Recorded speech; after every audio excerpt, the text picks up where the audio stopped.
اعوذ باللہ من الشیطان الرجیم بسم اللہ الرحمن الرحیم رب اشرح لی صدری ویسر لی امری واحلل عقدۃ من لسانی یفقہوا قولی رب یسر ولا تؤثر وتمم بالخیر اللہم انت اجعل قرآن ربیع قلبی ونور صدری وجلاء حزنی وذہاب ہمی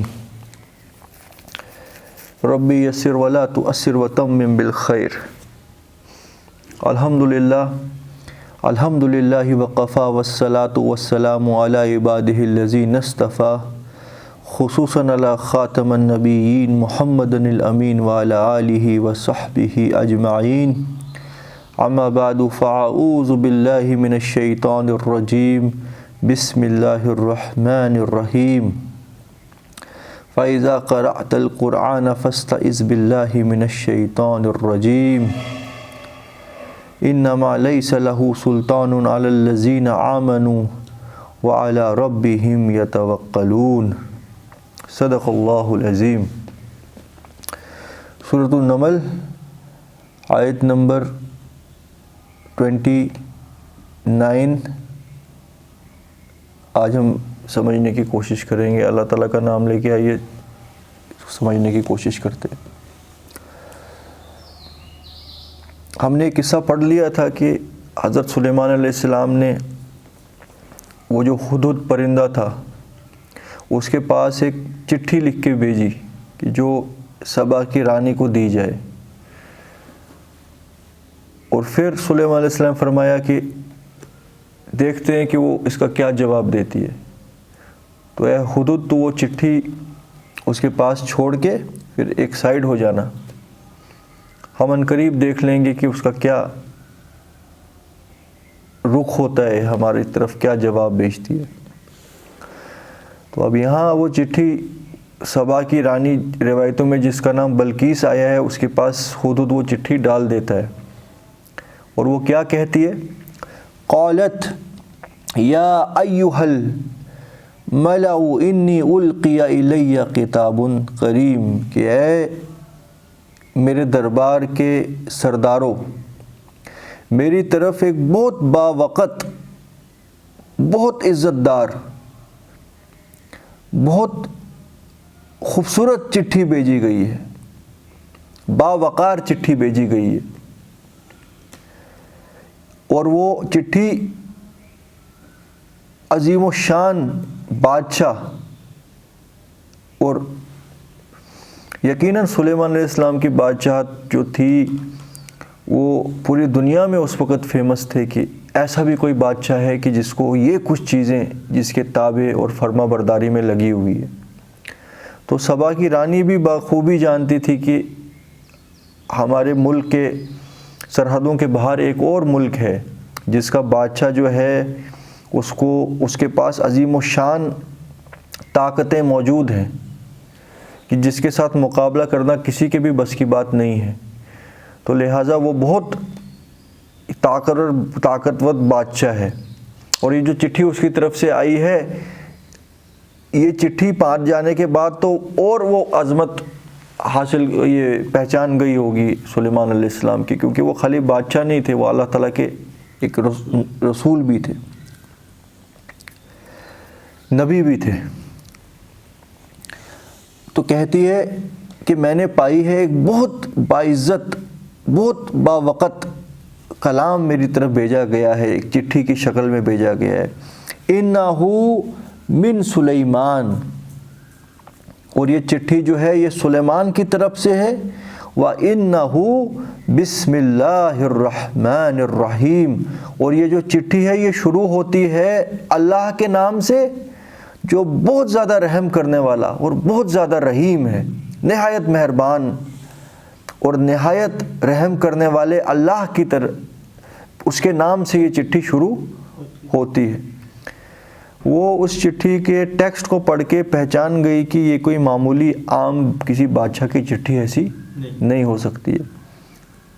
اور چٹھی سے یاد آیا نا وہ چیز کہ ذرا آپ کمپیئر کریے کہ اب سلیمان علیہ السلام بھی تو اللہ کے انبیاء میں سے ہی تھے، اور نبی کریم صلی اللہ علیہ وسلم بھی اللہ کے انبیاء میں سے تھے اور اللہ کے رسول میں سے تھے۔ جب نبی کریم صلی اللہ علیہ وسلم نے دیگر سلطنتوں کی طرف چٹھی بھیجی، اس چٹھی کا ٹیکسٹ کیا ہوتا تھا؟ سیم ہوتا تھا نا، بسم اللہ الرحمن الرحیم، کہ اللہ کے نام سے جو نہایت مہربان اور نہایت رحم کرنے والا ہے۔ آگے ہوتا تھا من جانب محمد عبدہ و رسولہ، محمد کی طرف سے کہ جو اللہ کا غلام اور اس کا رسول ہے۔ آگے وہ جو الفاظ اس میں تھا کہ بادشاہ روم کی طرف یا بادشاہ ادھر حبشہ کی طرف۔ پھر آگے جو الفاظ ہوتے تھے نبی کریم صلی اللہ علیہ وسلم کی، یہ جو پیغام ہوتا تھا جب اللہ کا حکم آیا کہ اب تم یہ پیغام اپنے علاقوں سے باہر بھیجو فلانے فلانے بادشاہوں کی طرف۔ پھر فرمایا گیا کہ سلامتی ہو اس پر جو ہدایت قبول کرے، سلام علی الذی من اتبع ہدا، جس کو جب سیدھے راستے کی طرف بلایا گیا اور اس نے سیدھا راستہ قبول کیا، اس کے اوپر سلامتی ہو۔ تو پھر ہوتا تھا آگے کہ میں تم کو دعوت دیتا ہوں اسلام کی طرف، یعنی اللہ کے آگے سرنڈر کر لو، اگر ایسا کر لو گے تو امن میں آ جاؤ گے اور اللہ تم کو دوگنا اجر دے گا۔ ایک تو تم خود بھی سدھر گئے اور تمہاری وجہ سے تمہاری عوام بھی سدھر جائے گی، کہ جب بادشاہ اسلام لے آئے تو باقیوں کے لیے بھی اسلام لانا آسان، تو ڈبل اجر۔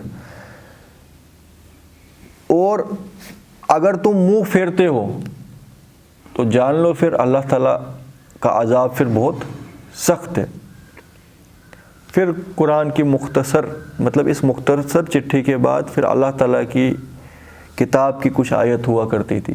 جیسے اگر وہ چٹھی اہل کتاب کی طرف ہو تو اس کے اندر یہ وہ والی آیت لکھی ہوئی پائی گئی کہ کل یا اہل الکتاب تعالو الی کلمۃ سواء بیننا و بینکم، کہ اے اہل کتاب آؤ اس بات کی طرف جو آپ میں اور ہم میں یکساں ہے، جو آپ کی کتاب اور ہماری کتاب میں یکساں ہے۔ اور اس کا بریف اگر ہم یہ جو ہے نیکٹر نکال لیں، اس کا جو گودا نکالیں، وہ کیا ہے؟ اللہ نعبد الا اللہ، کہ ہم اس پروردگار، اس پرمیشور کے علاوہ کسی اور کی عبادت نہیں کرتے اور اس کے ساتھ کسی اور کو شریک نہیں کرتے۔ یہ ہوتا تھا کمپلیٹ اللہ کے رسول کا جو خطاب الگ الگ ملکوں کے بادشاہوں کی طرف، ود پلس مائنس اہل کتاب ہو تو کوئی قرآن کی آیت، اور جو اہل کتاب نہ ہو اس کے لیے پھر نبی صلی اللہ علیہ وسلم اور اللہ کے حکم سے ہی وہ آیت بھیجی جاتی ہوگی کہ کون سی آیت ان کو لکھ کے بھیجنی ہے۔ یہاں پہ آپ دیکھیے یہ سلیمان علیہ السلام، کیونکہ اللہ تعالیٰ کی طرف سے ان کو عظیم و شان سلطنت اور طاقتوں کا مالک بنایا گیا تھا، لہٰذا ان کا تھوڑا انداز ڈیفرنٹ ہے۔ کل میں وہ شیخ الہند کی تفسیر میں دیکھ رہا تھا، انہوں نے یہی فرمایا ہے کہ کسی بھی رسول نے اس طریقے سے خطاب نہیں کیا۔ یہ مطلب ایکسیپشنل کیس ہے سلیمان علیہ السلام کا، کہ سیدھے حکم دے دیا کہ تسلیم کر ورنہ تیار رہ۔ اس کے اندر بہت بڑے بڑے علمی نقطے حاصل ہو سکتے ہیں ایک انسان کے لیے۔ اب بہرحال ایک چیز تو کامن تھی، وہ کیا تھی؟ انہو من سلیمان، کہ یہ چٹھی سلیمان کی طرف سے بھیجی گئی ہے، وانہو بسم اللہ الرحمن الرحیم، بسم اللہ الرحمن الرحیم سلیمان علیہ السلام کی چٹھی اور نبی کریم صلی اللہ علیہ وسلم کی چٹھی میں بالکل ایک ہی تھا۔ آگے سنیے، پھر کمپیئر کریں گے ذرا نبی صلی اللہ علیہ وسلم کا جو ہم نے وہ لیٹر پڑھا تھا اس کے ساتھ۔ اللہ تعالو علی واتونی مسلمین، کہ مجھ پر میرے مقابلے سرکشی نہ کر اور میرے پاس فرما بردار ہو کر آؤ۔ یعنی کہ جو حکم اب میں تمہیں دینے جا رہا ہوں اس کو تمہیں تسلیم کرنے کے علاوہ اور کوئی چارہ نہیں ہے، اور امیجیٹلی میرے پاس حاضر ہو جاؤ مسلمین۔ سرنڈر کر کے.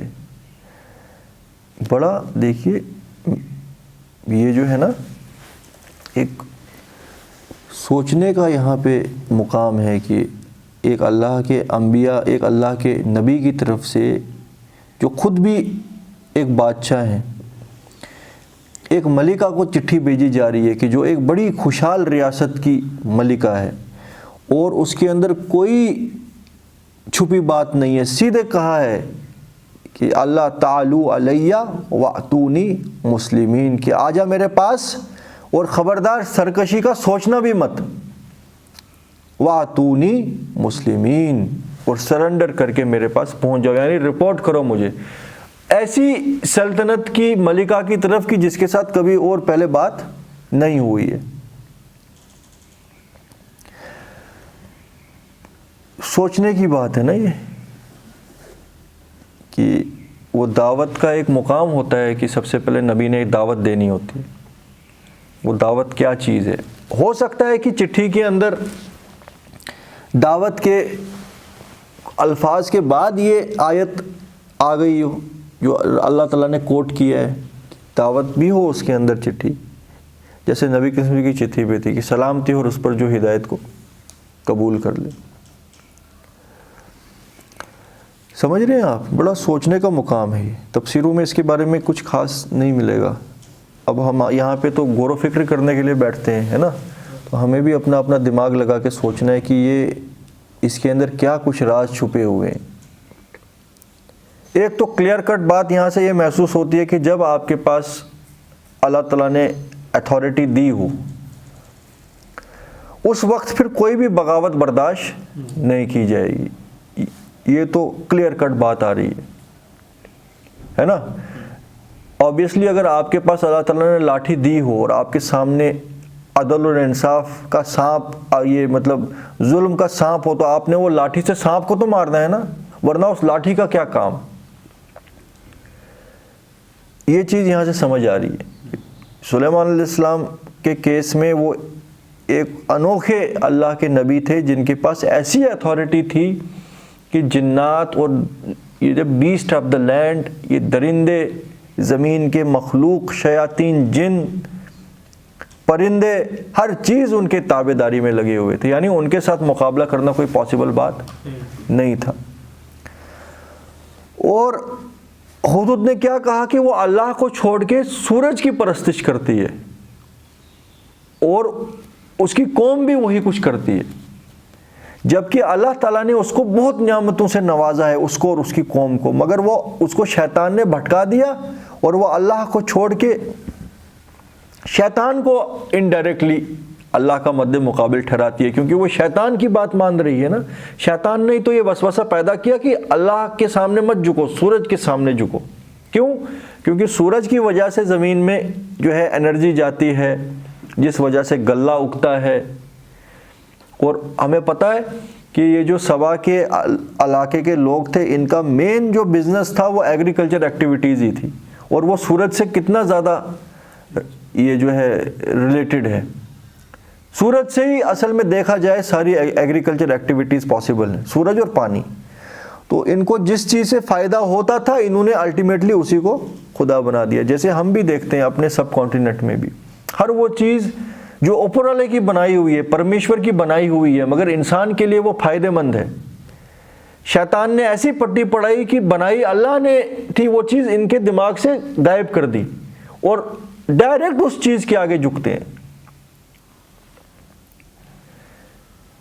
تو وہی چیز یہ سبا کی قوم بھی کیا کرتی تھی. بلقیس کی سلطنت کے اندر یہی کچھ کام ہو رہے. تو یہ بات سن کے سلیمان علیہ السلام بہت غضبناک ہو گئے اور وہ فرمانے لگے اللہ تعالو علیہ واتونی مسلمین، کہ میرے خلاف سرکشی مت کر، واتونی مسلمین، اور آجا میرے پاس فرما بردار ہو کر. اور اس چیز کے اندر آٹومیٹکلی یہ بھی ہمیں محسوس ہو جاتا ہے کہ دیکھیے اللہ تعالیٰ کا مقصد یہاں پہ سلیمان علیہ السلام کی وہ چٹھی کوٹ کرنا نہیں تھا نا، کہ پوری کی پوری چٹھی میں کیا لکھا ہوا ہے. اس کا بریف ایک پیغام کوٹ کیا، اور اس کے اندر کوئی شک نہیں ہو سکتا کہ اس چٹھی کے اندر اسلام کی ڈیٹیل بھی بتا دی ہوگی بریفلی. ایک نبی کی چٹھی ہے نا, خالی یہ تو نہیں نہ ہوگا اس میں اللہ تعالو علیہ واتونی مسلمین بسم اللہ الرحمن الرحیم, اللہ کے نام سے شروع جو نہایت مہربان اور نہایت کرم والا ہے, اللہ تعالو علیہ واتونی مسلمین, تو میرے خلاف سرکشی مت کرو اور میرے پاس آ جا سرنڈر کر کے. یہ تو عقل بھی اس کی اجازت نہیں دیتی کہ بس ایک یہ جو آیت میں کوٹ کیا یہ لکھا ہوگا. پراپر دین کی ڈیفینیشن بتا دی ہوگی, اس کے بعد بولا ہوگا اگر ابھی بھی سرکشی کرتی ہے تو پھر تیار رہنا, اور یہ جو چیز میں نے چٹھی میں بیان کی ہے اس کو تسلیم کر اور پھر آ جا میرے پاس. فردر چیزیں جو دین کے معاملے میں نے بتانی ہے, جو اللہ کے حکم ہیں, جو مجھے بھی اپنے اوپر نافذ کرنے, اور مجھے حکم ہے ہر جگہ عدل اور انصاف قائم ہو. تو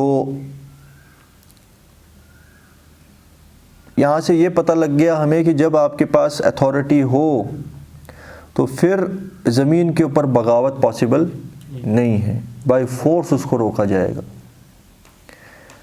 ظاہری چیز جو آپ کو نظر آ رہی ہے دنیا کے اندر, جس کی وجہ سے فساد پھیل رہا ہے, کرپشن پھیل رہی ہے, اس چیز کو ٹالریٹ نہیں کیا جائے گا.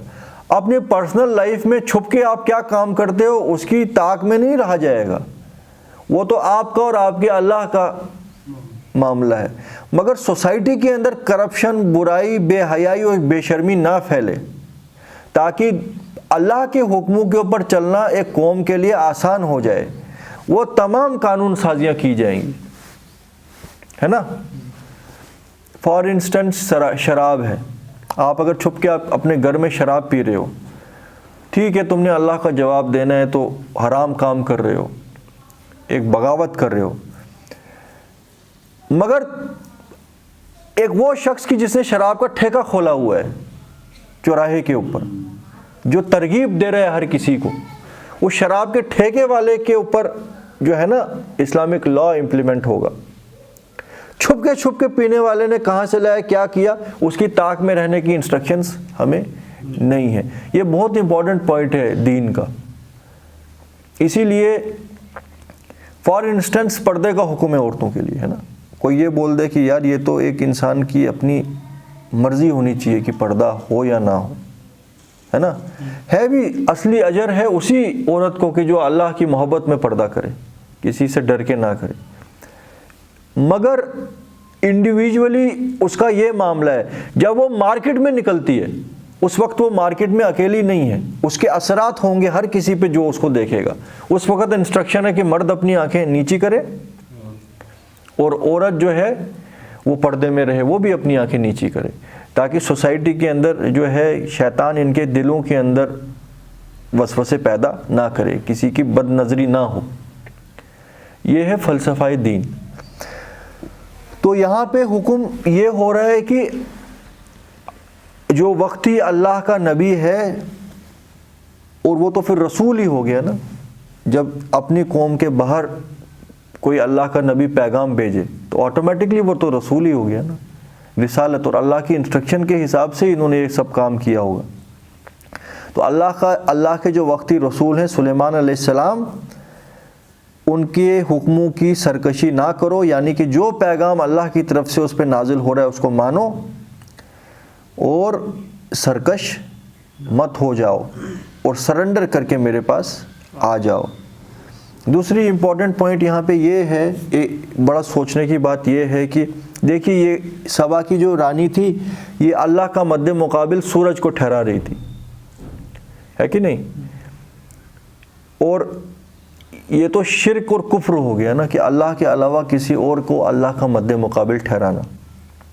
مگر اگر ہم کبھی اپنے دماغ پہ زور ڈال کے یہ سوچیں کہ اللہ تعالیٰ نے شرک کو کیوں یہ کہا ہے اِنَّ شرک لَظُلْمٌ عظیم, کہ شرک سب سے بڑا ظلم اور زیادتی کیوں ہے, ایسا کیوں ہے کہ جس قوم کے اندر شرک پیدا ہو جائے اس قوم کا ضمیر بد سے بدتر ہوتا رہتا ہے. ایسی ایسی گراوٹیں ان کے اندر پیدا ہوتی ہے کہ وہ قوم بالکل انسانیت کو چھوڑ کے وحشی جانور بن جاتی ہے. سوچنے کی بات ہے نا. اور اللہ تعالیٰ نے فرمایا ہے نا کہ زمین کے اندر عدل اور انصاف قائم کرو اور بغاوت نہ کرو. ٹھیک ہے, کسی کا حق مار دینا, انسان کا حق مار دینا بھی بہت بڑا گناہ ہے, مگر اللہ کا حق مار کے کسی اور کو دینا اس سے بڑھ کر کوئی گناہ نہیں ہے. ایک تو ڈائریکٹلی بھی اس بات کو ہم سمجھ سکتے ہیں کہ پوری زمین کے پالن ہار کا حق تم چھین کے کسی اور کو دے رہے ہو, یعنی کہ عبادت خالی اس کے لیے تھی اور تم نے وہ حق اس سے چھین کے کسی اور کو دے دیا. اس سے بڑھ کر تو ظلم کوئی نہیں ہو سکتا. مگر اب جس کو تم نے اللہ کا مد مقابل ٹھہرایا وہ کون ہوگا؟ یا تو کوئی مخلوق ہوگا, یا کوئی تصنیف شدہ بت ہوگا جو تم نے اپنے ہاتھوں سے تصنیف کیا, یا کوئی اور جاندار یا نچلے درجے کی مخلوق ہوگی, یعنی مخلوق ہی ہوگی. اللہ کو تم نے اپنے دل کے تخت سے اتار کے کسی مخلوق کو آئیڈل بنا دیا. اب وہ مخلوق ہے, نہ تو وہ تمہیں کوئی انسٹرکشن دے سکتی ہے, نہ تو وہ تمہیں کوئی سیدھا راستہ دکھا سکتی ہے, نہ تو اس کا بنایا ہوا لا کوئی الٹیمیٹ لا ہوگا جس سے دنیا کے اندر عدل اور انصاف قائم ہو, نہ ہی وہ ہمیشہ حاضر اور ناظر رہنے والی ہوگی, یعنی کہ تمہارے دل سے بھی وہ بات نکل جائے گی کہ میں جو کچھ کر رہا ہوں میرا رب مجھ کو دیکھ رہا ہے.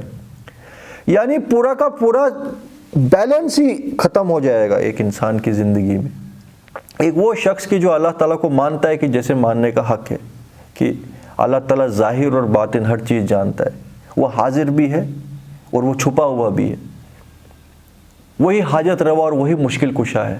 عالم بذات صدور, وہ دلوں کے چھپے ہوئے بھید تک جانتا ہے. یرزق من یشاء بغیر حساب, وہ جس کو چاہتا ہے بے حساب رزق عطا کرتا ہے. یعلم خیانت العیون, وہ آنکھوں کی خیانت تک کو جانتا ہے. یہ وہ رب ہے کہ جو حقیقی رب ہے. جس انسان کے دل میں اپنے رب کی توحید جو ہے وہ سٹرونگ ہوگی, وہ پلک جھپکنے تک بھی یہ نہیں سوچ سکتا کہ میں کوئی گناہ کروں, کسی کا حق ماروں, کسی سے کچھ چھین کے اپنے لیے سب سرمایہ کروں, اپنی آنکھوں کے سامنے کسی کو مظلوم پاؤں اور اس کی مدد نہ کروں. ایسا انسان کبھی یہ نہیں کر سکتا. کیوں؟ اس کو پتہ ہے میرا رب حاضر اور ناظر ہے. مگر اس کو چھوڑ کے اگر کوئی بت, کوئی جانور, کوئی جاندار, کوئی پیر فقیر, کوئی بابا تم نے اللہ کا مد مقابل ٹھہرایا ہے, اکثر اور بیشتر تو بابا تو مر گیا, وہ تو تمہارے گناہوں کو نوٹ بھی نہیں کر سکتا. تو لہٰذا دنیا کے اندر جو کچھ کرنا چاہو کر لو. ہاں تھوڑی بہت باتیں شاید اس کو پتہ لگ جائیں, مگر اتنا ایفیشینٹ کہاں وہ جو بت میں اپنے ہاتھوں سے تراشتا ہوں, وہ کہاں میری غلطیوں کو نوٹ کر کے رکھ سکتا ہے. مطلب دیکھو کیسی بیوقوف پٹی شیطان نے پڑھائی ہوئی ہے انسان کو کہ پہلے اللہ کو چھوڑ کے اللہ کا مد مقابل ٹھہراؤ, اس کے بعد پھر وہ مد مقابل تو ہے ہی نہیں اس قابل کہ وہ تمہارے گناہوں کو پلس مائنس کر سکے یا تمہیں انسٹرکشن دے سکے. تو لہٰذا نہ تو جس طریقے سے وہ اندھا, گونگا اور بہرا ہے, اسی طریقے سے تم بھی اندھے, گونگے اور بہرے بن جاؤ. زمین کے اندر جو کچھ کرتے رہو, کوئی تمہیں پوچھنے والا نہیں ہے. اس طریقے سے پھر سارا کا سارا جو نظام ہے وہ دھرم بھرم ہو جاتا ہے. مگر ایک ہی چیز توحید, اور جیسے کہ رب العالمین کے اسماء حسنہ ہے, جس نے رب العالمین کو پہچان لیا کہ جیسا پہچاننے کا حق ہے, ساری امبیلنسز جو ہے نا وہ بیلنسڈ وے میں کریکٹ ہونے لگ جائیں گی. گناہ پتوں کی طرح جڑ جائیں گے ایک انسان کی زندگی سے کہ اگر اس نے واقعی اپنے رب کو پہچان لیا. یہ میں تھوڑی سی کوشش کر رہا ہوں ایکسپلین کرنے کو کہ توحید کی اصل میں امپورٹنس کیا ہے. تو جب توحید کو چھوڑ کے انسان کسی اور بگڑے ہوئے راستے پہ چل جائے تو پھر اس کے لیے چھوٹے موٹے گناہ کر دینا کوئی بڑی بات نہیں ہے. اس لیے ہم دنیا کے اندر دیکھتے ہیں کہ گناہوں کی تعداد بڑھتی جا رہی ہے, اور ایسے ایسے گناہ لوگ کرتے ہیں کہ جانور بھی توبہ کریں, زمین کے وحشی درندے بھی توبہ کریں. یہ کتنا ظالم اور کتنا بے درد ہو گیا یہ انسان. جبکہ انسان پیدا کس لیے کیا گیا تھا؟ انسان کے اندر کی جو سب سے بڑی خصوصیت ہے وہ انسانیت ہے. جیسے وہ شعر کسی نے لکھا نا, درد دل کے واسطے پیدا کیا انسان کو, ورنہ طاعت کے لیے کچھ کم نہ تھے کرو بیاں. کہ اصل میں ایک درد دل لے کے اللہ نے انسان کو بھیجا۔ اگر خالی روبوٹ کی طرح اطاعت کرنا مقصد ہوتا تو پھر سینکڑوں کروڑوں لاکھوں مخلوق اور فرشتے اللہ تعالیٰ کی بندگی میں لگے ہوئے ہیں بائی ڈیفالٹ۔ مگر اللہ نے انسان کو بنایا، اس کے اندر فجورہا و تقواہا رکھا، اس کے دل کے اندر نرمی اور رحم اور شفقت اور محبت رکھی، پھر اس کے اندر اپنے آپ کو پہچاننے کا پوٹینشل بھی رکھا۔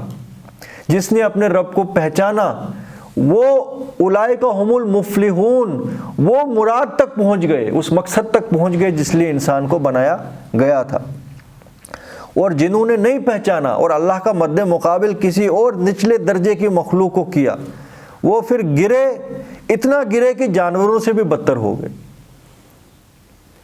باقی یہ جو میں نے تھوڑے بہت فارمولے کوشش کی بیان کرنے کی، اس کے اندر آپ اپنے ذہن کے حساب سے پلس مائنس کرتے رہیے اور سوچتے رہیے کہ یہ جو شرک شیطان پیدا کیوں کرتا ہے، کس لیے وہ اللہ کا مد مقابل ٹھہرواتا ہے۔ اگر بات خالی اتنی سی ہوتی کہ بھائی وہاں ٹکر نہیں ماری اور وہاں ٹکر ماری جس کی وجہ سے زندگی میں کوئی اثر نہ ہو، تھا یہ بہت بڑا یہ بغاوت، مگر اس طریقے کا فساد دنیا میں نہیں پھیل سکتا تھا۔ یہ سارا کا سارا ریلیٹڈ ہے، جس نے رب کو پہچانا، جیسا پہچاننے کا حکم ہے وہ پھر اس کی نافرمانی نہیں کر سکتا۔ اگر وہ اس کی نافرمانی نہیں کرے تو اس کی دنیا سنور جائے اور سارے انسان ویسے ہی ہوں، دنیا کے اندر سچائی، عدل اور انصاف قائم ہو جائے۔ تو مگر جب اس کو تم نے اپنے دل کے تخت سے ہٹا کے شیطان کے وسوسوں میں پھنس کے کسی اور کو اللہ کا مد مقابل ٹھہرایا، تو تم آئیڈیلائز کرو گے کہ یار اصل میں تو دنیا ہی سب کچھ ہے، جس کو میں نے اللہ کا مد مقابل ٹھہرایا ہے وہ تو پہلے تو حساب ہی نہیں لے سکتا، اگر لے گا بھی تو وہ خود اتنا کمزور ہے، وہ میرا کیا حساب لے گا۔ تو لہٰذا کرتے رہو، وہ نا کھلے سانڈ کی طرح زندگی گزارو، جس کو چاہے ٹکر مار دو، سینگ مار دو، کوئی پوچھنے والا نہیں ہے۔ تو سلیمان علیہ السلام نے دعوت دے کے پھر یہ حکم دیا کہ اللہ تعالو علیہ واتونی مسلمین، کی سرکشی چھوڑ اور میرے پاس آجا فرما بردار بن کے، تو ورنہ پھر میری طرف سے ایک ایسی فوج تم پر حاوی ہو جائے گی جس کا تم مقابلہ نہیں کر سکتے۔ اور پوری دنیا کے جو آس پاس کے بھی بادشاہ اور سلطنتیں تھی سلیمان علیہ السلام کی، آس پاس کے جو بھی کنگڈمز تھے، ان کو پتہ تھا کہ سلیمان کے ساتھ مقابلہ کرنا پاسبل نہیں ہے۔ قالت یا ایھا الملأ افتونی فی امری، تو ایک دم کہنے لگی اپنے دربار کے منسٹرز سے، سرداروں سے، لیڈر سے، اے سرداروں میرے معاملے میں مجھے کچھ رائے دو کہ یہ جو چٹھی میری طرف آئی ہے اب کیا کچھ کریں، ہم اپنی طرف سے کیا رسپانس کریں۔ ما کنت قاطعۃ امرا حتی تشہدون، کہ میں کوئی بھی فیصلہ تب تک نہیں کرتی کہ جب تک تمہارا بھی ساتھ نہ ہو، جب تک تم بھی اس فیصلے میں میرا ساتھ نہ دو۔ میں فیصلہ کرنے والی نہیں جب تک تم موجود نہ ہو، یعنی کہ میں آپ لوگوں کے ساتھ ڈسکس کر کے پھر فیصلہ کرنا چاہتی ہوں کہ یہ جو چٹھی سلیمان بادشاہ کی طرف سے آئی ہے ہم ریسپانس میں کیا جواب دیں۔ آیا کہ ہم یہاں سے کوئی فوج لے کے جائیں کہ تم کیا سجیسٹ کرتے ہو کہ جنگ کے لیے تیار ہو جائیں، کیونکہ وہ تو ہمیں بولتا ہے اپنے یہ بگڑے ہوئے راستے چھوڑ دو اور جو میں کہتا ہوں وہ تسلیم کر لو۔ بلقیس کے دربار کے جو بھی ملے تھے، لیڈرز تھے، وہ بولے ہم قوت والے، بڑے لڑنے والے ہیں، یعنی کہ ہم تو فیصلہ کیا کریں گے، آپ ہماری رانی ہیں، آپ ہماری ملکہ ہیں، فیصلہ آپ کریے، باقی جہاں تک جنگی صلاحیت ہے وہ ہمارے اندر بہت ہے، ہم کافی قوت والے ہیں۔ والامر، یعنی کہ اگر جنگ بھی کرنی ہے تو ہم آپ کے حکم کے تابع ہیں، آپ حکم دو، ہم جنگ کے لیے تیار ہوتے ہیں۔ والامر الیک، باقی حکم تو آپ کا ہے۔ فانظری ماذا تعمرین، تو آپ حکم دیجئے اے ملکہ جو آپ چاہیں حکم دینے کا، دیکھیے کہ کیا حکم آپ سوچتے ہیں, سوچ سمجھ کے آپ ہمیں انسٹرکشن دو. قالت ان الملوک اذا دخلوا قریة افسدوها وجعلوا عزت اہلها اذلہ وکذالک یفعلون. تو یہ بڑی عقل مند قسم کی رانی تھی, یہ اپنی سلطنت کے نشے میں دھت نہیں تھی, اس لیے یہ حکمت کے ساتھ فیصلے کرتی تھی. اگر جاہل قسم کی ہوتی تو بولتی چلو جی جنگ کریں گے, تو جنگ کر کے اس کو کیا ملتا, مسمار کر دی جاتی. یہ کہتی ہے کہ جو بادشاہ ہوتے ہیں نا, جب وہ کسی ملک کے اوپر چڑھائی کریں, افسدوہا, وہ اس ملک کو تباہ برباد کر لیا کرتے ہیں. وجعلوا عزت اہلہا اذلہ, اور جس علاقے میں وہ حاوی ہو نا, وہاں کے اقتدار والوں کو وہ کمزور کر دیتے ہیں, پست کر دیتے ہیں. ٹھیک ہے, وَكَذَلِكَ يَفْعَلُونَ, ایسا ہی کچھ کیا کرتے ہیں یہ بادشاہ. یعنی کہ اگر وہ بادشاہ ہمارے قوم پہ ادغام کر لے, چڑھائی کر لے, وہ ہمیں تباہ برباد کر کے رکھ دے گا, اور ہم لیڈروں کو اور ہم رانی کو وہ ذلیل و خوار کر کے اسفل کر دے گا. ٹھیک ہے. وَإِنِّي مُرْسِلَةٌ إِلَيْهِمْ بِهَدِيَّةٍ, ایک کام کرتے ہیں, میں فیصلہ کرتی ہوں یہ کہ اس کی طرف بیچتے ہیں ہم کچھ بیش قیمتی تحفے. فَنَاظِرَةٌ بِمَا يَرْجِعُ الْمُرْسَلُونَ, اور پھر دیکھتے ہیں کہ جو خبری ہے وہ کیا خبر لے کے آتا ہے. یعنی کہ اس کو یہ محسوس ہوا کہ سلیمان علیہ السلام کو ہم دنیا کی کچھ یہ جو ہے نا لکشری کی چیزیں بھیجیں ایک دوستانہ انداز میں, تو شاید کہ ان کا غصہ ٹھنڈا ہو جائے اور وہ ہم پہ چڑھائی نہ کریں. کو لگا کہ جس طریقے سے دنیا کے دیگر بادشاہ ہوتے ہیں, یہ ہیرے جواہرات, یہ چاندی اور سونا دیکھ کر وہ بھی خوش ہو جائے, اور لہٰذا وہ ہمارے اوپر چڑھائی نہ کرے. یہی ہے نا اس کا میننگ, یہ بنا. فَلَمَّا جَاءَ سُلَيْمَانَ قَالَ أَتُمِدُّونَنِي بِمَالٍ, جب وہ قاصد سلیمان کے پاس پہنچے علیہ السلام, تو سلیمان علیہ السلام نے فرمایا کیا تم مجھے لالچ دیتے ہو مال کا؟ یہ جو تم اپنے حساب سے جو بڑی بڑی بیش قیمتی چیزیں تم لے کے آئے ہو, تمہیں لگ رہا ہے کہ تم مجھے اس مال کے عوض خرید لو گے. فَمَا آتَانِيَ اللَّهُ خَيْرٌ, ارے اللہ نے جو مجھے دیا ہے نا اس کا تمہیں وہم و گمان بھی نہیں ہے کہ دنیائی طور پر بھی مجھے کتنا کچھ دیا گیا ہے, یہ مجھے کیا نظر آئے گا تمہارا یہ مال. بما آتاکم, اللہ نے اس سے بہت زیادہ مجھے دیا ہے اور بہتر دیا ہے جو تمہیں دیا گیا. بل انتم بہدیتکم تفرحون, اور تمہیں لگتا ہے کہ یہ جو ہدیہ اپنے حساب سے تم بنا کے لے آئے ہو اس کے اندر تم بڑے خوش ہو کہ بھئی تم بڑا طوفان کمال کر کے آئے ہو. اس کی کوئی حیثیت میرے سامنے نہیں ہے, کیونکہ مجھے میرے رب نے جو حکومت دی ہے اس کا تم وہم و گمان بھی نہیں کر سکتے ہو کہ میرے پاس کیا کچھ ہے. کیا نظر آتا سلیمان علیہ السلام کو وہ تشتریوں پہ رکھے ہوئے ہیرے جواہرات. اور سبا کی رانی نے بھی سمجھا کہ یہ کوئی عام جیسا بادشاہ ہے, ہو سکتا ہے کہ ہم اس کے ساتھ یہ ڈیل کر دیں کہ ہم تجھے تحفے بیچتے رہیں گے تو ہماری جان چھوڑ. ہاں واقعی اگر دنیائی کچھ کام ہوتا, اگر دنیائی عام بادشاہ ہوتا تو ہو سکتا ہے وہ قبول کر لیتا, وہ الائنس کر لیتا ان کے ساتھ. مگر یہاں تو اللہ کا حکم تھا نا کہ تم اللہ کے نبی, وہ تو بادشاہ تو دنیا میں ان کو بنایا گیا معجزانہ طور پر, ایک معجزہ تھی سلیمان علیہ السلام کی حکومت کی. دیکھ لو ایسی حکومت جو ہے اگر کسی کے پاس ہے تو یقیناً وہ اللہ کی دین ہی ہو سکتی ہے. وہ انسان خود ایسی حکومت بنایا نہیں کرتے, نہ کر سکتے ہیں. جس طریقے سے یوسف علیہ السلام کا حسن جو تھا, ان کی خوبصورتی معجزہ تھی نا, اسی طریقے سے جس طریقے سے موسیٰ علیہ السلام کی لاٹھی معجزہ تھی, اور جس طریقے سے عیسیٰ علیہ السلام کو روح القدس, روح الامین کی طرف سے ہمت اور مدد دی گئی, اور مردوں کو جس طریقے سے عیسیٰ علیہ السلام نے زندہ کیا وہ معجزہ تھا.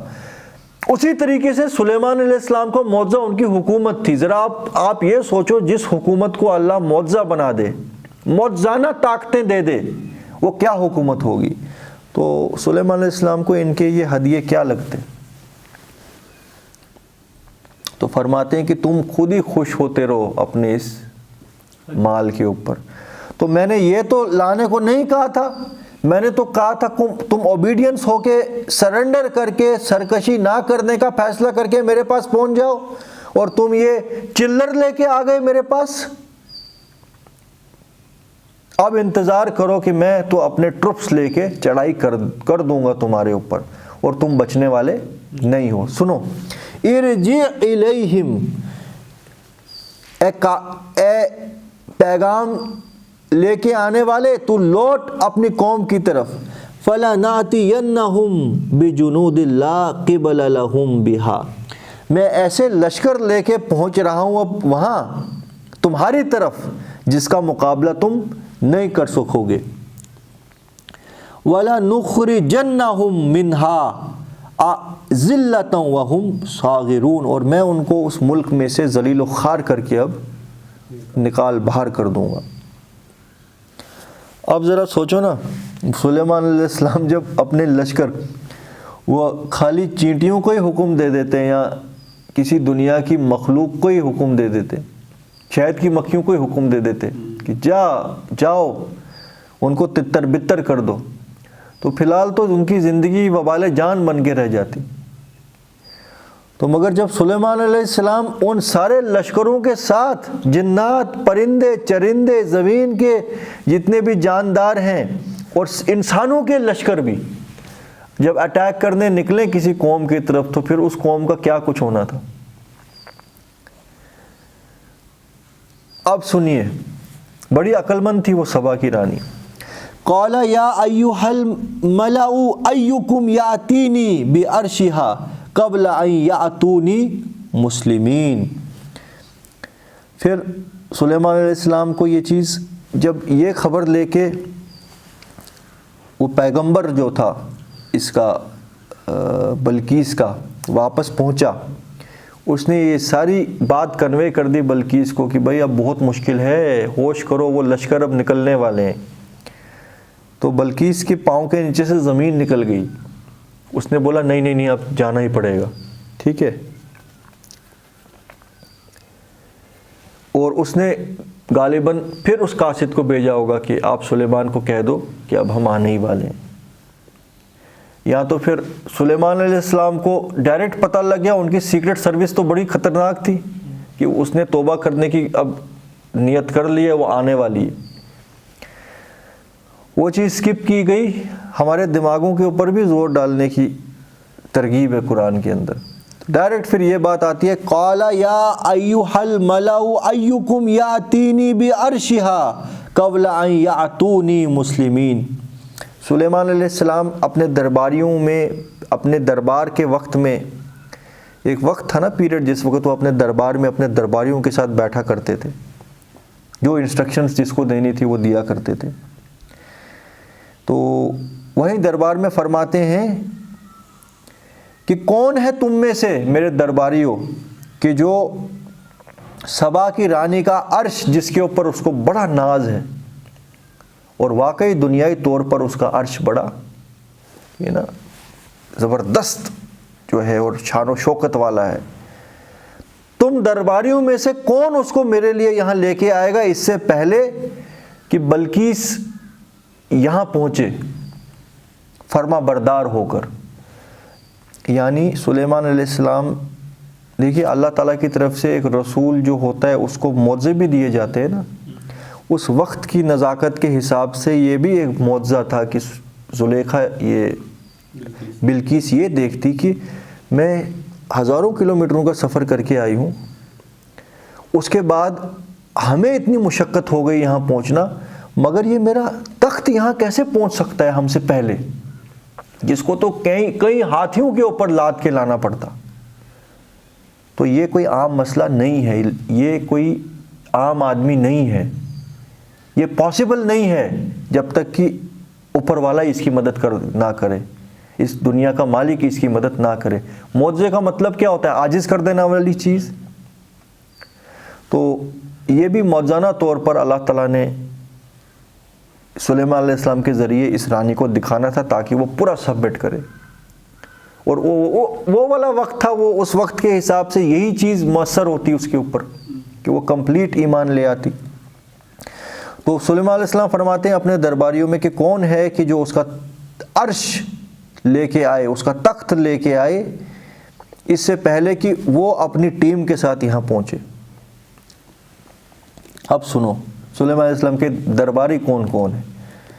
قال افریت من الجن، ایک بڑا ہیکل جن بولا، انا آتیک بہ قبل ان تقوم من مقامک، کہ اے سلیمان، اے ہمارے سردار، میں افریت ایک قوی جن ہوں، میں اس کے عرش کو لے کے آؤں گا اس سے پہلے کہ آپ کی یہ مجلس کا ٹائم ختم ہو جائے، یعنی جو وقت آپ کا ہے اس سے قبل میں لے کے آؤں گا۔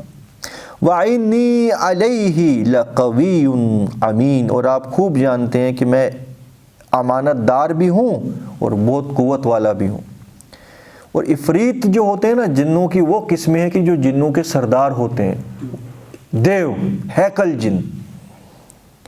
یہاں سے یہ پتہ لگتا ہے کہ ہیکل جن چیزوں کو لے کے ادھر سے ادھر جا سکتے ہیں، مگر ان کو تھوڑا ٹائم لگتا ہے، ایسے نہیں ہوتا، تھوڑا سا ٹائم اور سپیس میں ان کو بھی بہت فاسٹ ٹریول کرتے ہیں، مگر پھر بھی کتنی دیر کی مجلس ہوتی ہوگی سلیمان علیہ السلام کی؟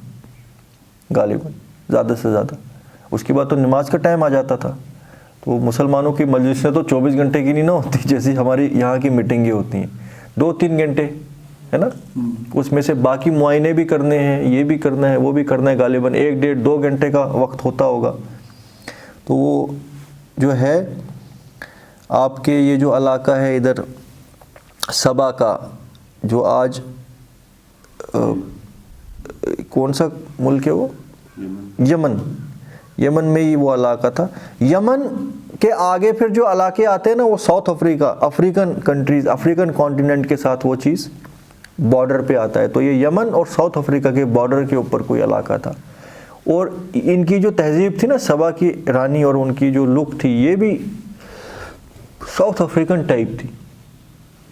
یمن ایکچولی جو آج یمن ہے وہ نہیں، یمن اور افریقہ کے درمیان کوئی علاقہ تھا جس کو سبا کہا جاتا تھا۔ تو یعنی آپ کی یہ جو مجلس 1.5-2 گھنٹے کی ہے اے سلیمان، اس سے پہلے میں قوی ہیکل جن اور امانت دار بھی ہوں، میں اس کا جو عرش ہے آپ کے سامنے حاضر کر دوں گا۔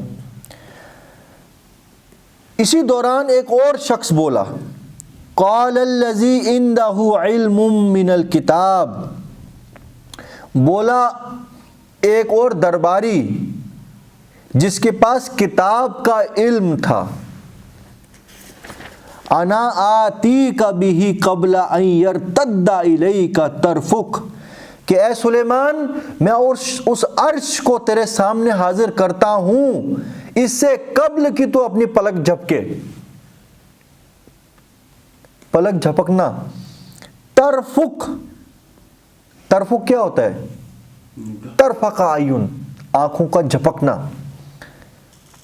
فلما رآہ مستقرا عندہ قال ھذا من فضل ربی، تو یکا یک وہ عرش جو تھا وہاں سے غائب ہو کے سلیمان علیہ السلام کے دربار میں حاضر پلک جھپکتے ہی، تو ایک دم سلیمان علیہ السلام سرنڈر میں گر گئے اللہ کے سامنے اور فرمانے لگے، قال ھذا من فضل ربی، اے میرے پروردگار تو نے مجھے کتنی طاقت دے دی ہے، مجھے تو نے کیسے کیسے کرامات دے دیے ہیں، یہ خصوصی میرے رب کا فضل ہے، اس میں میرا اپنا کسب، میری حیثیت نہیں تھی کہ میں کر سکتا۔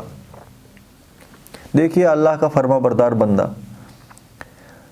دنیا میں کسی کے پاس تھوڑا سا کوئی اقتدار آ جائے تو وہ کیا سمجھتا ہے اپنے آپ کو، وہ کسی اور کو کچھ نہیں سمجھتا اور رب کو بھول جاتا ہے۔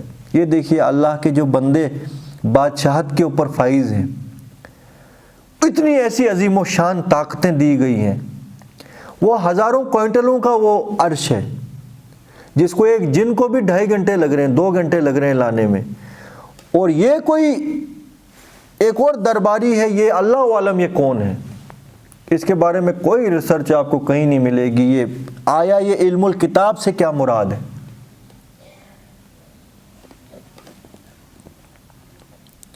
اس نے وہ کام پلک جھپکتے کر دیا، اور سلیمان علیہ السلام کے سامنے وہ عرش تھا. تھوڑا نوٹ کرنے کے لیے کہ یہ علم الکتاب سے کیا کچھ مراد ہو سکتی ہے، میں آپ کو تھوڑا سا آئیڈیا دیتا ہوں. کچھ تفسیروں میں یہ لکھا ہے، شیخ الہند کی تفسیر میں یہ ہے کہ یہ کوئی اللہ کا ولی تھا ان کے، مگر یہ پھر وہ باباؤں والی بات آ گئی ہے نا، بابت شاہی کوئی چیز نہیں ہے. تو مگر یہ اس کے کاؤنٹر ہو جائے گی آیت پھر، اگر ہم اس کی تفسیر لے لیں کہ کوئی اللہ کا ولی تھا جس کے پاس کتاب کا علم. کون سی کتاب کا علم تھا؟ دیکھو جو کتاب تھی اس وقت وہ زبور، داؤد علیہ السلام کی وراثت، وہ سلیمان علیہ السلام سے بہتر کون جانتا. تو یہ کون سی کتاب کا علم تھا؟ یعنی کہ قرآن کے اندر کتاب کا الفاظ کسی اور علم کے لیے بھی استعمال کیا گیا ہے، مگر وہ علم کون سا ہے؟ قال ھذا من فضل ربی، وہ اللہ کا کوئی خصوصی فضل ہے. اس میں یہ بھی لکھا ہوا ہے تفسیر میں، اب بہرحال تفسیر ہے نا، انہوں نے اپنے حساب سے لکھا ہے کہ یہ کوئی ایسا اللہ کا بندہ تھا جس کو اللہ کے اسماء الحسنہ کا علم تھا.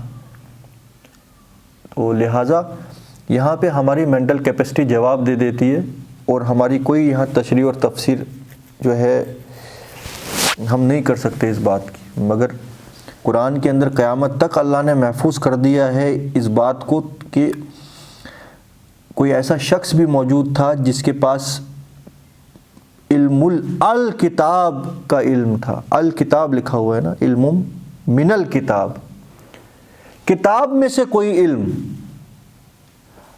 الکتاب میں سے کوئی علم. اب کیونکہ الکتاب یہاں پہ جو ہے یہ کامن مت ہے، یہ پراپر ہے. الکتاب سے مراد جنرلی کیا آتا ہے؟ اللہ کی کتاب. اور اگر اور پراپر کرنا ہے الکتاب، الکتاب جو کتاب اللہ لدینا، جو اللہ کے پاس ہے، علم الکتاب، اس کے حصے کا کون سا علم اس شخص کے پاس تھا، اور جس کے اثرات ایسے تھے کہ جس نے پلک جھپکتے سینکڑوں کوئنٹل کا، ہزاروں کوئنٹل کا وہ تخت جو تھا وہ وہاں سے غائب کر کے یہاں کر دیا.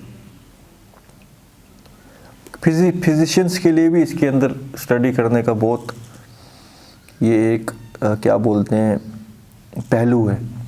Metre and energy, matter converted into energy and transferred and then reconverted into matter. Possible نہیں نا ہے کہ میٹر کو پلک جھپکتے کسی جگہ لایا جائے. موازنہ طور پر لایا جا سکتا ہے، اللہ تعالیٰ چاہے تو ایک پہاڑ اکھاڑ کے دوسری جگہ پہنچ جائے، وہ الگ چیز ہے. مگر کسی علم کی بنیاد پر کسی چیز کو کہیں سے کہیں ٹرانسفر کر دینا، ساحل عدیم پکا یہاں فزکس نکالتے اس آیت کے، مگر یہاں وہ جنرلی یاجوج ماجوج والی آیت میں، مگر یہاں پکا وہ یہ کہتا کہ میٹر ٹرانسفر ہو گیا انرجی میں، E=mc²، پھر وہ ٹرانسفر ہو گیا، پھر دوبارہ میٹر میں بن گیا. تو یہ کون سا علم تھا کہ جس سے اس نے میٹر کو انرجی میں ٹرانسفر کیا؟ ورنہ پلک جھپکتے تو پاسبل نہیں ہے. اور یہاں یہ بھی نہیں لکھا ہے کہ یہ اللہ تو کر سکتے تھے نا ڈائریکٹ، کن فیکن، وہاں پہ کوئی میٹر انرجی کوئی سائنس سونس نہیں. یہاں پہ ایک بندہ یہ کام کر رہا ہے. یہ آئنسٹائن جو ہے یہ اس کا ایک کیڑا مکوڑا بھی نہیں ہوگا E=mc² والا جو بندہ اس وقت سلیمان علیہ السلام کے ساتھ موجود تھا. تو بہرحال یہ ساری چیزیں جو ہیں یہ ایز اے انٹرسٹنگ فیکٹس میں آپ کو بتا رہا ہوں، ان کی کوئی دلیل نہیں ہے کہیں بھی. دلیل بس یہ ہے کہ ایک کوئی شخص تھا، قال الذی، اور بولا وہ جس کے پاس تھا کتاب میں سے کوئی اسپیشل علم کہ میں اس عرش کو لے کے آؤں گا اس سے قبل کہ آپ اپنی پلک جھپکیں. اور جب سلیمان نے دیکھا یکا یک وہ عرش ان کے سامنے تو وہ گر پڑے اللہ کے سامنے عاجز ہو کر اور کہنے لگے ھذا من فضلی ربی، یہ خصوصی میرے رب کا فضل ہے کہ اللہ نے مجھے یہ اقتدار دے دیا. لیبلونی ااشکر ام اکفر، تاکہ میرا رب مجھ کو آزمائے کہ کیا میں اس کا شکر گزار بندہ بنتا ہوں یا اس کا کفر کرتا ہوں۔ دیکھیے شکر کے کنٹراسٹ میں کفر آیا ہے، شکران نعمت اور کفران نعمت، یعنی جو بندہ اللہ کی نعمتوں کا شکر نہیں کرتا ہے وہ کافر ہے، وہ کفر کرتا ہے۔ کفر کی ایک اور ڈیفینیشن قرآن میں آ گئی، ناشکری کرنا۔ فَمَن شَكَرَ فَإِنَّمَا يَشْكُرُ لِنَفْسِهِ، جس کسی نے شکر کیا تو اللہ کو کیا فائدہ ملا؟ اس نے اپنی جان کے اوپر احسان کیا، اپنے لیے اس کا شکر فائدہ مند ہوگا۔ وَمَن كَفَرَ فَإِنَّ رَبِّي غَنِيٌّ كَرِيمٌ، اور جس نے نافرمانی کی، انکار کیا، تو جان لے اللہ غنی اور کریم ہے، اللہ کو کسی کی ضرورت نہیں ہے، وہ آپ ہی آپ غنی ہے، اسے کیا تمہاری ضرورت، تمہیں اس کی ضرورت ہے۔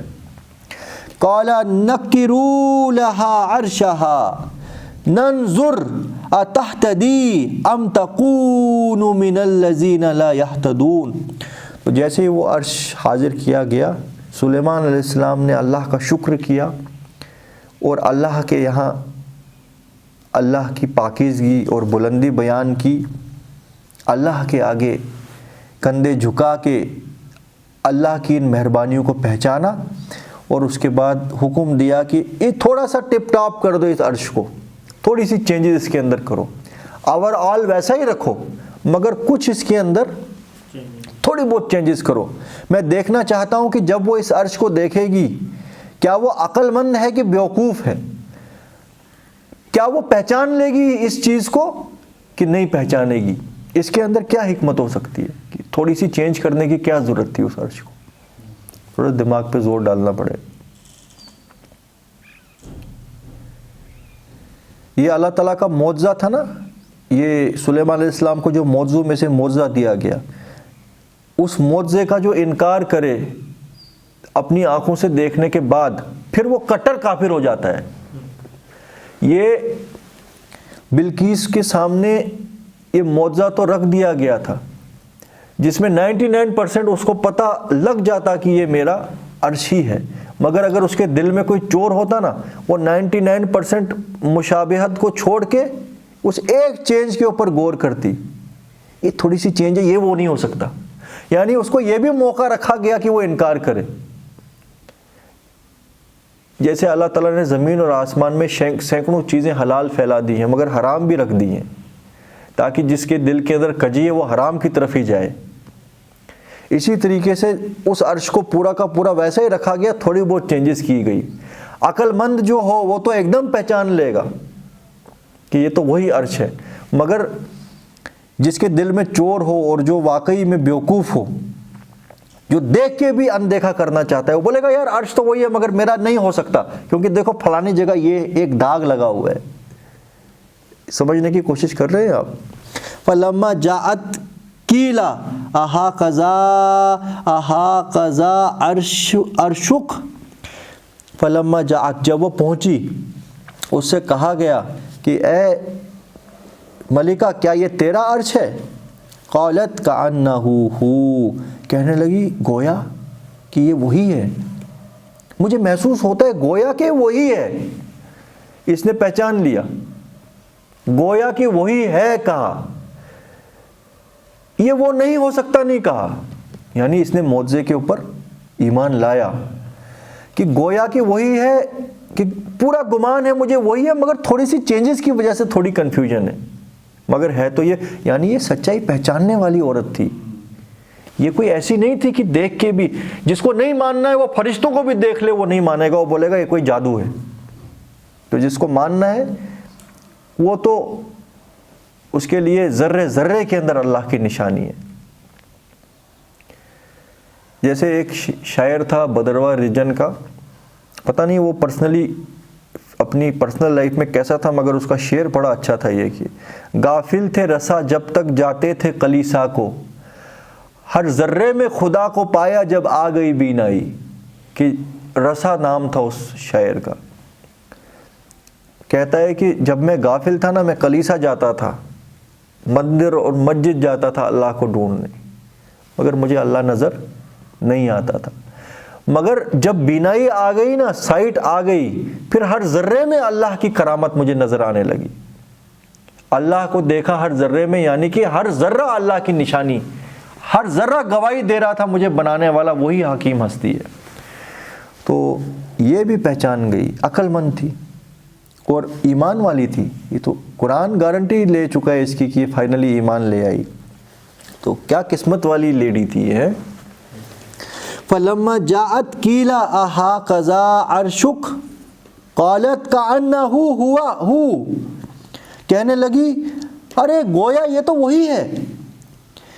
آگے کہتی ہے وَأُوتِينَا الْعِلْمَ مِنْ قَبْلِهَا، اس سے پہلے ہی مجھے علم پہنچ گیا تھا کہ سلیمان کوئی عام دنیائی بادشاہ نہیں ہے، وہ اللہ کا رسول ہے اور وہ اللہ کی مدد سے وہ چیزیں کر سکتا ہے جو اور کوئی کر نہیں سکتا. وَكُنَّا مُسْلِمِينَ، اور میں تو پہلے سے ہی سبمٹ کرنے ہی آئی تھی، میں سبمٹ کر چکی ہوں. اور اللہ نے بھی اس کا یہ قول قرآن کے اندر اپنے آخری کلام کے اندر لایا ہے. تو سوچئے نا، وہ بھی کوئی ایسی ویسی لیڈی نہیں تھی، بڑی عظمت والی لیڈی ہے وہ بھی. جنرلی قرآن کے اندر کتنی عورتوں کا ذکر ہے کہ جو ایمان لے کے آئی ہے نا. ابھی یہ نقطہ آیا ہے سامنے، بہت کم. تو ان میں سے ایک یہ بھی بلقیس بھی ہے.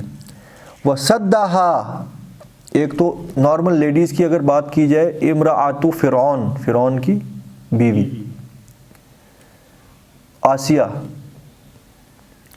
اور یہ دوسرا نام ذہن میں ہے کہ جو عام عورتیں جو ایمان لے آئے، جن کے ایمان کا اللہ تعالیٰ نے یہاں پہ، جن کے ایمان کو اللہ نے قبول کیا ہوا ہے، دوسری عورت یہی ہے مسلمین. قبلہ وقنا، یعنی کہ مجھے پہلے سے علم دے دیا گیا تھا. اوتینا العلم، مجھے علم پہنچ چکا تھا. یہ جو سلیمان نے ہمیں بلایا ہے یہ کوئی دنیائی مقصد کے لیے نہیں تھا، اور میں ایمان لے آتی ہوں، یعنی وہ معجزہ جو تھا اس نے اس کے ایمان کو اور فرم کر دیا. وَصَدَّهَا مَا كَانَتْ تَعْبُدُ مِن دُونِ اللَّهِ، اصل میں اس کو روک رکھا تھا اللہ کی بندگی سے ان چیزوں نے کہ جو وہ اللہ کے ساتھ اس کی قوم کے لوگ شریک کیا کرتے تھے. اِنَّهَا كَانَتْ مِن قَوْمٍ كَافِرِينَ كَانَتْ تَعْبُدُ مِن دُونِ اللَّهِ، اور اس کافر ماحول میں رہنے کی وجہ سے وہ اللہ کی بندگی سے رکی ہوئی تھی، مگر فطرتاً وہ اچھی تھی. دیکھو یہ بھی یہاں گارنٹی ہے اس کی. اچھا بعد میں دیکھا جائے زلیخا کے بھی ایمان لانے کی اللہ تعالیٰ نے قرآن میں کوٹ کیا ہے کہ زلیخا بھی آخر میں مان جاتی ہے نا، وہ اپنی غلطی کا اعتراف کر لیتی ہے نا. تو مگر اس طریقے سے نہیں، اتنا ڈائریکٹلی اس کا ایمان قرآن کے اندر نہیں اللہ تعالیٰ نے کوٹ کیا جس طریقے سے اس میں آیا ہوا ہے. اور حیرانی کی بات ہے 3 نارمل عورتیں اور تینوں بادشاہوں کی بیویاں. اور اسی لیے آ رہا ہے کیا چیز اللہ تعالیٰ فرما رہے ہیں کہ وہ کہتی ہے، پچھلی آیت کو جوائن کرو، وہ کہتی، اس نے کہا کہ میں ایمان پہلے سے ہی لے آئی کیونکہ علم مجھ تک پہنچ گیا تھا. پھر یہاں پہ اللہ تعالیٰ اس کی صفائی بھی دے رہے ہیں. یہ بھی بڑی حیرانی کی بات ہے. وَصَدَّهَا، اس کو روک رکھا تھا ان باطل معبودوں کے پرستش نے اللہ کی عبادت سے، جن کو وہ اللہ کے ساتھ اللہ کا مد مقابل ٹھہراتی تھی، کیونکہ وہ ایک انجان اور کافر قوم کی ملکہ تھی، وہیں پیدا ہوئی تھی. اس کا وہاں پیدا ہونے میں تو اس کا کوئی رول نہیں تھا، اللہ نے پیدا کر دیا تھا نا. تو لہٰذا وہ اس جو تھی کھکیر میں پھنسی ہوئی تھی، یہ سمجھ لو. اب دیکھو آگے، اور اس کے سامنے معجزوں پہ معجزے دکھائے جا رہے ہیں اس کو، تاکہ اس کا ایمان بالکل فرم ہو جائے. قیل لها ادخل السرح، پھر حکم ہوا کہ چلیے تمہیں اجازت دی جاتی ہے کہ اب تم ایمان لے آئی ہو تو محل کے چیمبرز میں داخل ہو جاؤ، دیوان خاص میں تمہیں طلب کیا گیا ہے. فَلَمَّا رَأَتْهُ حَسِبَتْهُ لُجَّةً وَكَشَفَتْ عَنْ سَاقِهَا، تو جیسے ہی ساقی قیہا. تو جب وہ داخل ہونے لگی محل کے اندرونی چیمبرز کے اندر، تو جیسے ہی اس نے قدم رکھا محل کے اندر، اسے محسوس ہوا ایک پانی کا بہت بڑا چمکتا دھمکتا حوض، کرسٹل جیسا پانی. تو ایک دم اٹھاتی ہے اپنے یہ پونچے اوپر، تو رکھتی ہے پانی میں پاؤں، تو دیکھتی ہے وہاں پانی ہے ہی نہیں. اس کو یہ بھی پتہ نہیں ہے کہ کتنا گہرا ہوگا. اب یہ تھوڑے پونچے اٹھا لیتی کہ گیلی نہ ہو جاؤں. ایسا چمکدار فرش ہے سلیمان علیہ السلام کے محل کا. تو فلما رأته حسبت لجا، اسے محسوس ہوا یہ گہرا پانی ہے. وکشفت عن ساقیہا، اٹھا لیا اپنے پونچے. قال انہ سرہم، کہا گیا گھبرا نہیں، یہ چمکدار شیشے ہیں.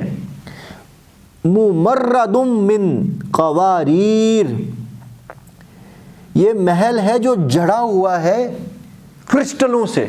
شیشے سے بیٹر ہے، کرسٹلز سے جڑا ہوا ہے. آپ ذرا سوچو، یہ ابھی کچھ دن پہلے انعام یہ کچھ گفٹس بیچ رہی تھی اور بڑی خوش تھی کہ یہ ہیرے جواہرات جو ہے بہت بڑی شے ہے، سلیمان علیہ السلام کو اگر دے دوں گی دنیا کا کوئی بھی بادشاہ جو ہے وہ بڑا خوش ہو جائے گا. یہاں داخل ہو گئی، یہ بولتی یار یہ میں نے کیا اس کو بھیجا تھا اس کے سامنے، اس کا تو پورا محل ہی کرسٹل اور ہیرے جواہرات کا بنا ہوا ہے. اور غالباً ان کا جو محل تھا نا، اس کے نیچے نہریں بہہ رہی ہوں گی پانی کی، اور لہریں بہہ رہی ہوں گی اوپر سے کرسٹل. تو اس کو کیا نظر آنا تھا یہ کرسٹل ہے، اس کو لگا یہ نیچے دریا ہے، تو اٹھائی پہنچے اپنے. قال انہ سرہم ممرد. اب دیکھو، قالت ربی انی ظلمت نفسی. پھر اس کے دل سے، اور اب لیڈیز تھوڑی زیادہ ان چیزوں کو دیکھ کے یہ نا اپیل ہو جاتی ہیں، یار دنیا کی ایسی شان و شوکت یہ پاسبل نہیں ہے کسی عام بادشاہ کے لیے. میں نے یہ کہا نا کہ سلیمان علیہ السلام کی بادشاہت اور ان کی سلطنت ایک معجزہ تھی. تو پھر وہ کیا ہوگا جس کو اللہ معجزہ بنائے، کیا اس کا گمان ہم لوگ کریں گے. تو کہتی ہے ربی انی ظلمت نفسی، کہ اے میرے پروردگار میں نے اپنی نفس کے اوپر ظلم کیا. وَأَسْلَمْتُ مَعَ سُلَيْمَانَ، میں ایمان لاتی ہوں سلیمان کے ساتھ.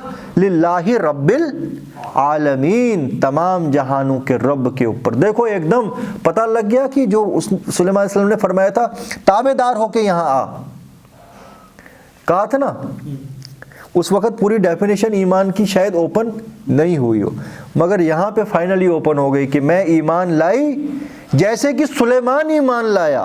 للہ، اللہ کے لیے کہ جو رب العالمین ہے. تو کیا حسین قصہ ہے یہ قرآن کے ہر قصے کی طرح.